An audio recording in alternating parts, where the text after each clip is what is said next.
La isla donde está ubicada está a 3-4 horas de Bogotá, saliendo por la autopista norte, ¿sí? Pero es esa parte de Boyacá que es cálida. Lo que es Santa María, Garagoa, San Luis de Gaceno es cálido. Pues me dedico a hacer fotografía macro, fotografiar insectos, reptiles, ranas, todo este tipo de microfauna es lo que me fascina hacer.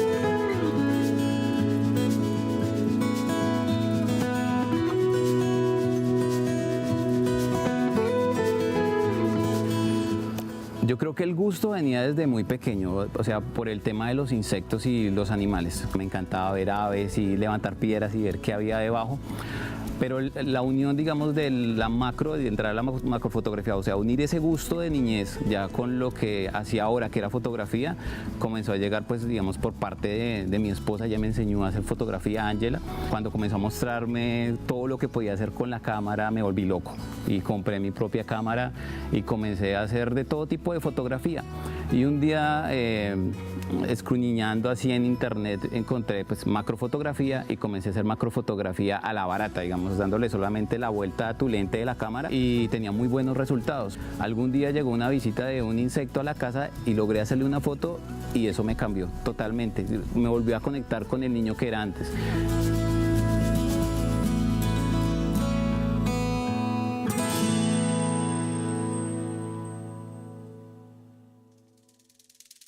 Entonces, de un momento a otro fue metido en selvas y en lugares tan lindos como este, fotografiando este tipo de microfauna que, como bien tú dices, es como un poco, la gente es como un poco reacia al tema de las serpientes, las arañas y todo esto, pero nosotros hemos podido mostrar fotografías muy lindas de estos animales y la gente ha tenido muy buena recepción, al menos en redes sociales.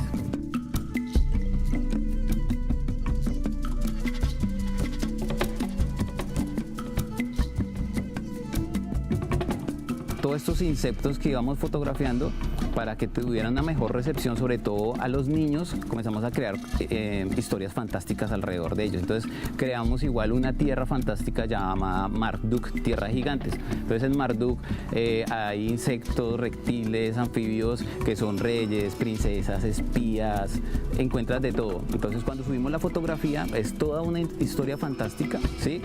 Pero con un insecto o con un ser real totalmente.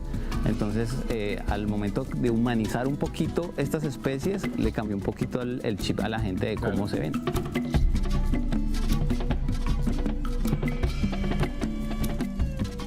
Tenemos un grupo ya sobre las 4.000 personas y todos son amantes a la naturaleza. También dictamos talleres en escuelas a niños donde enseñamos a valorar un poco más el entorno en el que ellos viven, ¿cierto? Y gran parte también del atropello hacia la fauna, lamentablemente viene del mismo campo, el campesino que, digamos, le dispara al águila que viene migrando porque no quiere que se le coma un pollo, ¿sí me entiendes? Entonces, educando un poco al niño, sé que podemos hacer que el niño en el campo también logre educar al adulto.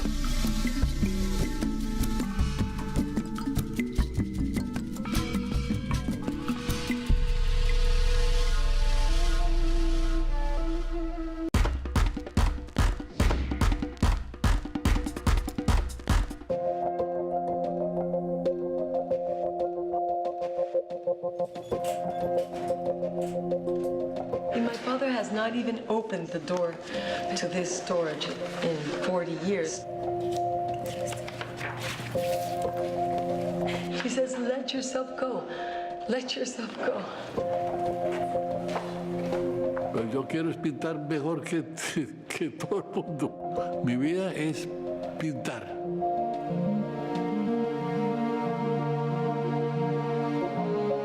His friends were saying, are you goddamn crazy? Artist? What are you talking about? When he arrived in New York for the first time, he arrived literally with $200 in his pocket. A curator this walks into your studio, discovers your work, and then it enters into the Museum of Modern Art. All of a sudden, everybody knew who he was.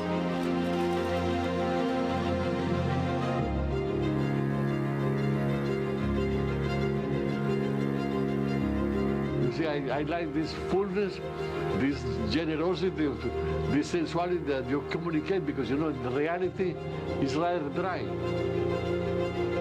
I think the art world has been very critical of him. I think Botero's work is terrible. I think his work is the Pillsbury Doughboy. It's always an intellectual snobism. If everybody likes to work, it's a tragedy. The moment he walks into his studio, somehow he seems 10 years younger because he's passionate about what he's doing. To do something so dramatic at the same time, done with so much love.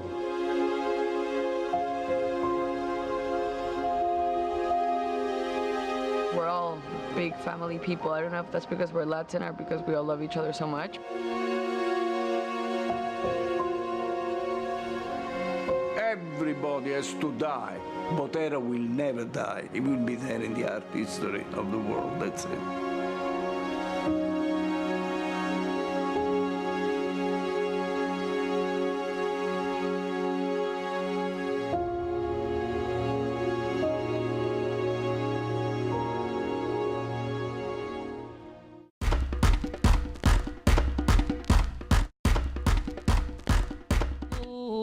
Cántele mucho y póngamela a bailar. Sígale el juego que le gusta jugar. Cuéntele un cuento pero de muñecas.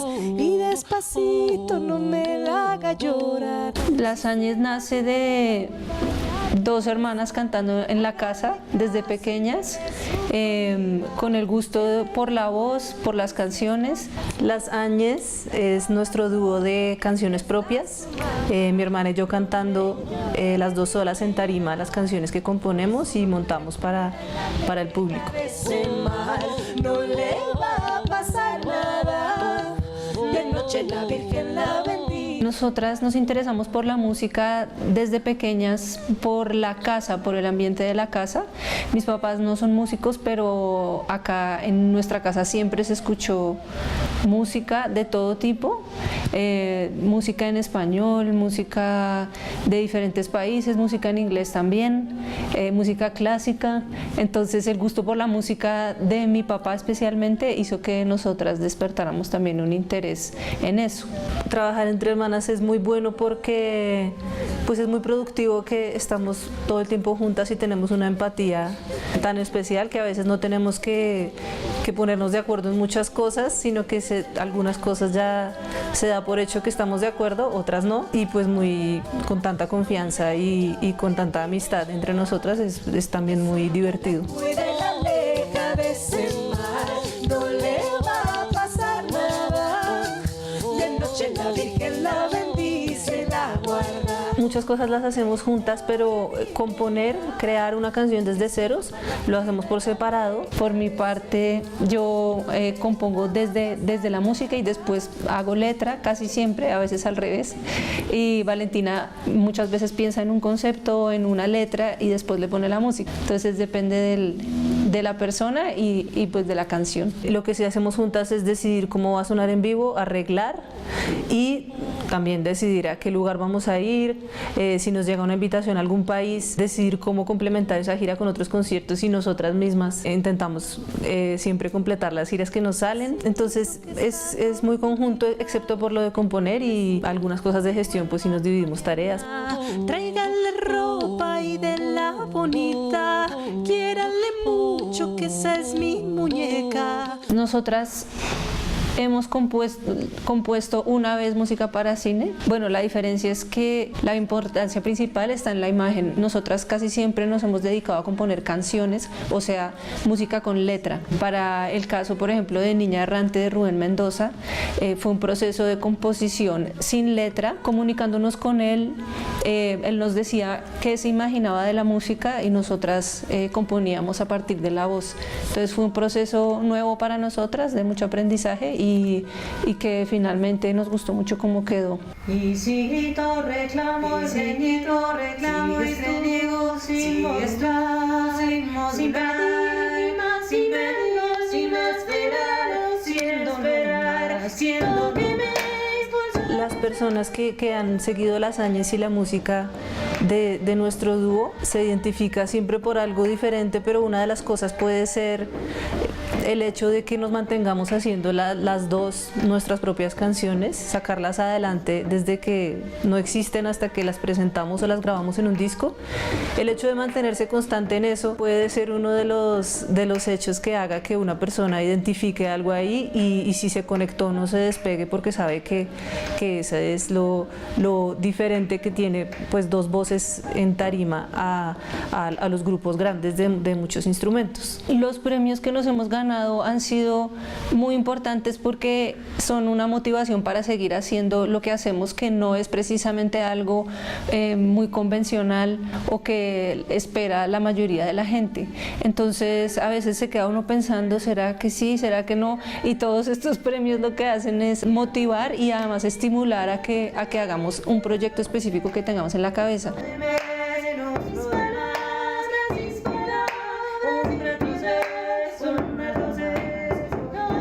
La proyección nuestra es, por el momento, es mantenernos haciendo música juntas. Ya estamos componiendo unas canciones a raíz de un premio de composición de Ibermúsicas.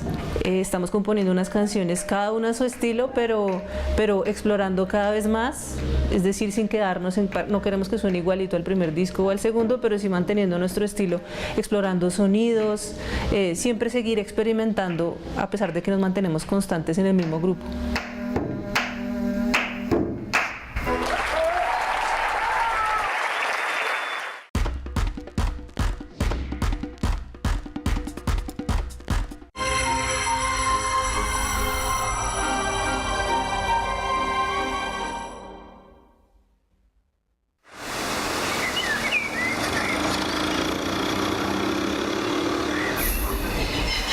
Lo que están oyendo es mi papá en el piano. Ve, Ángela, ¿vos sí no reconociste cuando nos viste? Sí te había visto en fotos, pero estabas muy chiquita. Mira dónde nos vino a presentar mi papá. Y sin poder preguntarle nada. Estoy soñando. No puede ser verdad. El río me va a despertar. Los hombres son una boleta. Llenar los museos con sus nombres. Debe ser que no quiere venir a este mundo. Ángela, hablamos con la tía Rosalina. Ya te está esperando. ¿Y si no me gusta donde mi tía? ¿Qué pasa si no me quiero quedar allá? Nosotros las queremos llevar. Tiene que gustar, ¿cierto? Ay, vos sos toda conqueta, ¿dónde bailas? ¿Qué hablas?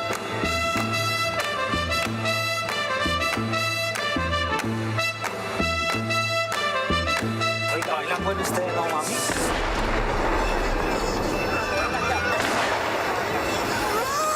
Vamos a flotar en el mar.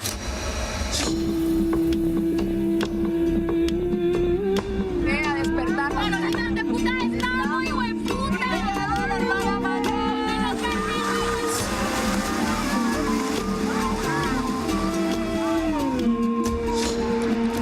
Arbolito.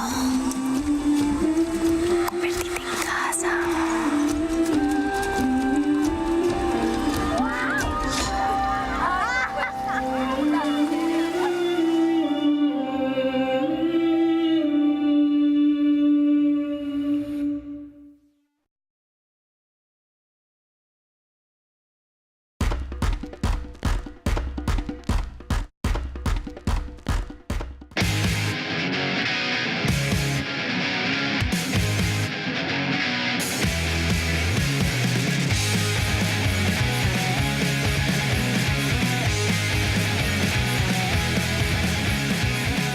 Y como la pregunta, digámoslo, en los años 80, que todos nos hacíamos que veníamos de la universidad y todos los que queríamos un país mejor, un país que realmente hiciera unas reformas, unas revoluciones y demás, nosotros, la pregunta era sobre la violencia.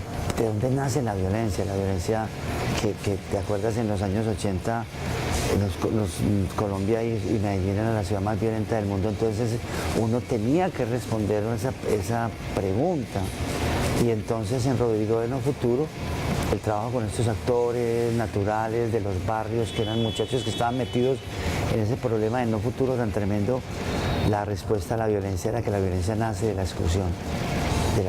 O sea, hay gente que realmente no tiene una forma, ningún camino, ninguna manera para proyectar su vida y lo único que se les brinda, digámoslo, para romper como esos problemas casi existenciales de la exclusión es la violencia.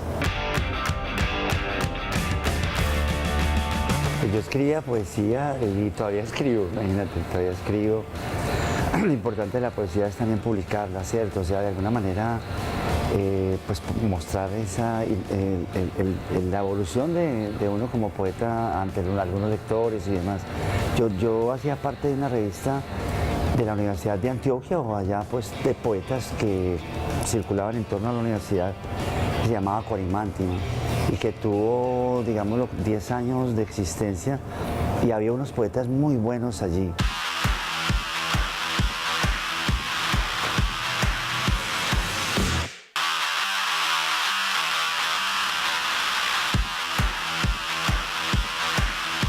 Que se llamaba Eli Ramírez. Y este poeta para mí fue fundamental porque imagínate que cuando estábamos en la revista, él trajo unos libros, él era un muchacho de barrio, de los barrios de donde yo después hice Rodrigo de No Futuro. Y los poemas de él son como especies de relatos con personajes y con una actitud y un lenguaje que a mí me influyó enormemente. A mí ese poeta me cambió la idea de la ciudad. Yo salté al cine y cuando después me encontré con la posibilidad de hacer Rodrigo de... Yo ya sabía mucho de esos barrios por los poemas de Lee, porque el arte, eso tiene el arte, y el arte te mete, digamos, en una realidad profundamente, aunque tú no la hayas vivido, pero te mete profundamente. Eso tiene el arte de maravilloso.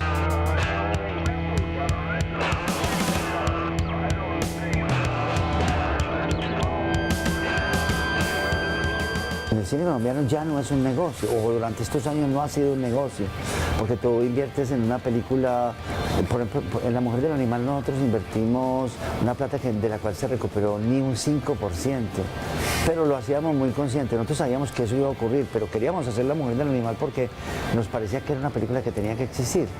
De alguna manera hay una película que conecte con el público y que recupere su inversión, que te permita vivir del cine, hacer otra película. ¿Eso a quién le ha pasado en este momento? Por ejemplo, a Ciro Guerra. O sea, que quiere decir que sí es posible que en algún momento las películas se conecten con el público, pero mientras no ocurra eso, hay que seguir haciendo cine.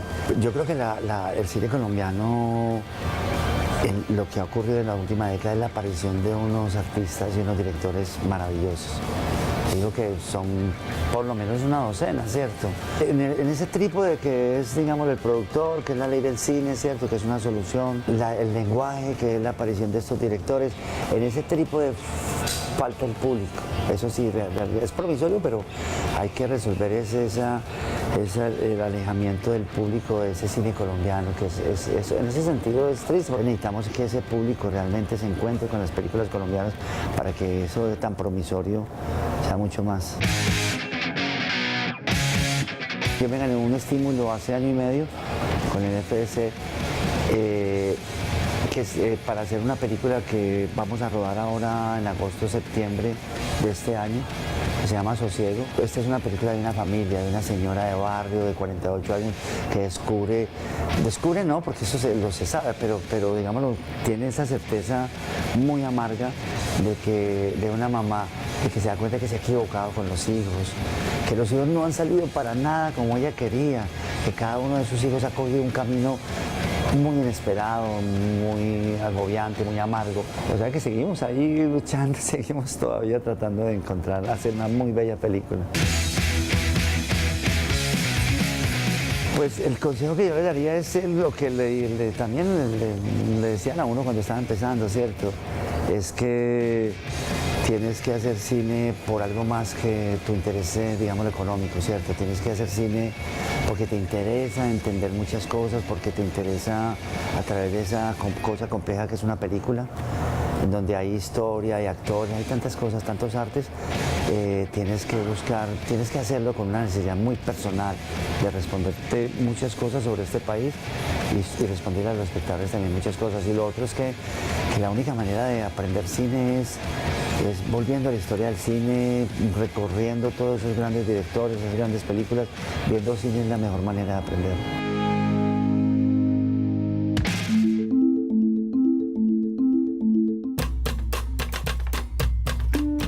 Los registros fotográficos son un vehículo de la memoria muy valioso, pero nosotros no hemos sabido mirarnos en ese espejo roto de la guerra.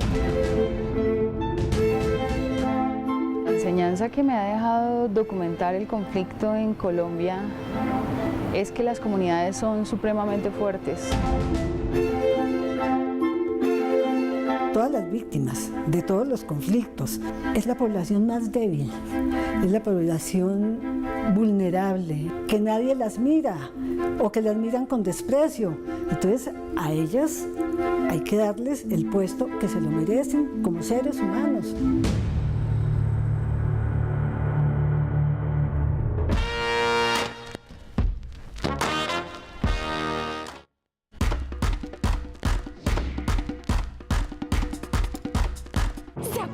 Chévere que la pasamos en el paseo de la oficina. Pues como después de los gozosos vienen los dolorosos, ahí tocó volver a camellar. Buenos días, niños. ¿Cómo amaneció la gente bacana de esta sucursal? Y como el trabajo lo hizo Dios como castigo, seguro a usted alguna vez le ha tocado algo como los talleres de pertenencia. ¿En serio se puede controlar la ira? Las encuestas de clima laboral. Lo que quieren es identificar a la gente conflictiva y poco a poco irles haciendo cada uno. Los quieren sacar. La hoja de vida. Nada como una buena recomendación, ¿o no? Sí, señor, Manuela Gómez. Sí, nos distinguimos en la fiesta de Lupita Jiménez, ¿no te acuerdas? Ella lo puso como referencia personal en su hoja de vida. Ay, tampoco se acuerda que me lo estuvo pidiendo toda la noche, mano. Los brigadistas. ¿Es la prevención de desastres un desastre? 1, 2, 3, 4. A ver, don Jorge, lo veo morado. Ya se descuajó el cucho. Los negocios entre compañeros de oficina. ¿Y entonces cómo se le dice a los que no pagan las deudas? Pobre, rejodido. Y los chismes de oficina. Si él sabe que nosotras sabemos que él sabe lo que estamos haciendo, es porque alguien que sabía que sabíamos le contó. La sucursal. Porque toda oficina es un circo. Y nosotros, los payasos.